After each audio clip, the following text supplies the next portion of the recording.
À chaque commission plénière du PADUC, au séminaire la semaine dernière au Palais des Congrès, de nombreux juristes ont relevé les difficultés à appréhender ce document. Donc, nous ne sommes pas les seuls dans le groupe Rassemblés pour la Corse à l'avoir dénoncé.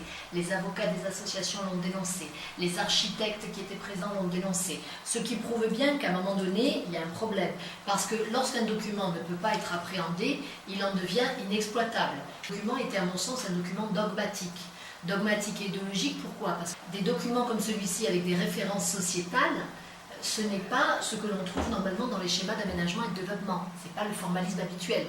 D'autant plus qu'il faut que vous compreniez qu'un schéma d'aménagement et de développement, il doit avoir des retranscriptions spatiales partout. C'est-à-dire des cartes pour qu'on lise que ce qu'on a écrit, ce qu'on a défini, comment ça se retranscrit. Mais les références sociétales, la notion de peuple corse, ça ne peut pas être retranscrit de manière opérationnelle sur une carte.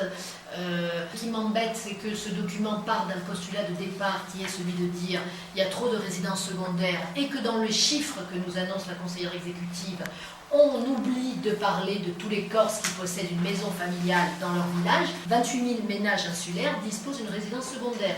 On n'a pas quantifié la diaspora. Du coup, le nombre de résidences secondaires, je pense quand même que le chiffre, il faut l'atténuer. Ce qui fait qu'on se retrouve, à mon avis, à un taux qui est semblable à d'autres départements en France. Ce que je reprochais à ce document, c'est qu'il était rempli à 85% de rappels, de lois, de circulaires, de jurisprudence. Ils n'ont pas de vision prospective. Ce n'est pas un document dynamique. Il a subi la jurisprudence. Il en résulte un carcan très fort pour les maires. Quand les maires vont avoir, au vu de toutes les contraintes qui sont à l'intérieur de ce document, à retranscrire ces contraintes dans leur schéma, dans leur PLU, moi je pense objectivement que beaucoup de maires vont être écœurés, découragés et qu'il n'y aura pas de documents d'urbanisme qui seront faits parce que le carcan est trop fort. On prend la superposition de toutes les protections avec les superficies respectives qu'ils ont gelées. Si on part des espaces remarquables dans le littoral, des espaces agricoles, des espaces stratégiques environnementaux, si on prend toutes ces superpositions de protection, ça en fait à notre sens un projet de non-développement.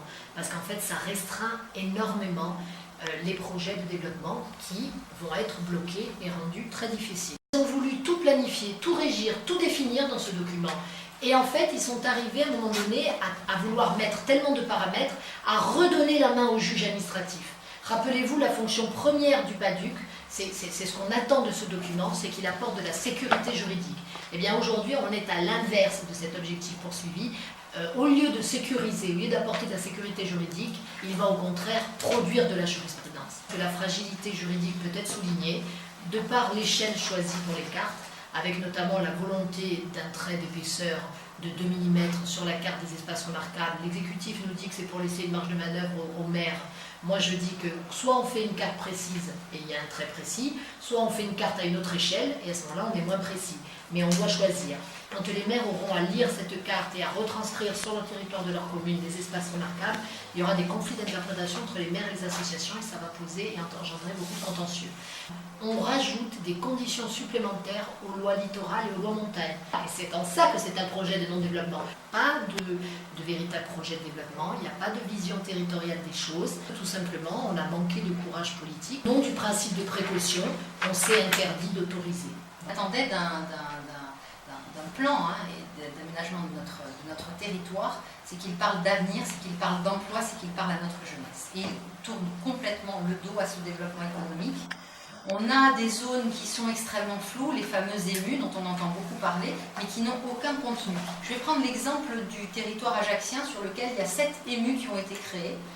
Alors, il y a un zonage assez flou d'ailleurs qui a été créé, mais on n'y met rien à l'intérieur. C'est-à-dire qu'aujourd'hui, on a un PADUC qui présente des contenants sans contenu. Et ça, c'est très grave parce que ça ne nous permet pas de nous projeter dans l'avenir. C'est-à-dire qu'il n'y a aucune perspective en matière de développement économique, en matière d'emploi. À ce titre-là, on a aussi un problème démographique avec 300 000 habitants qui est absolument occulté dans ce PADUC. Ce qui est grave aussi, c'est la stratégie qui a été adoptée. J'en profite aussi au passage, et je vous montre la carte d'un des espaces remarquables qui a été créé sur Ajaccio et qui empêchera la construction du futur hôpital d'Ajaccio. L'hôpital qui a quand même été décidé dans le cadre du PLU qui a été voté dans la précédente mandature municipale.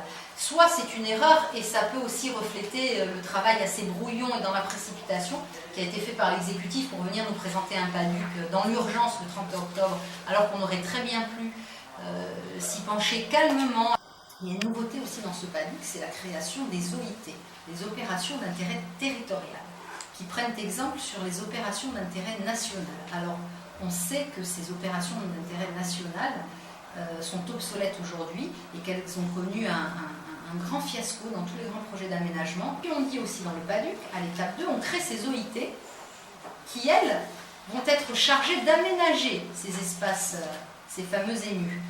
Et ces OIT, alors il n'y a bien évidemment aucune perspective financière.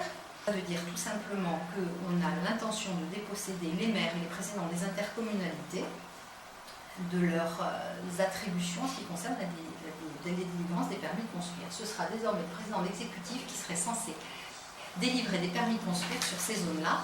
Donc là, c'est, je dirais, un bouleversement dans la façon de procéder aujourd'hui.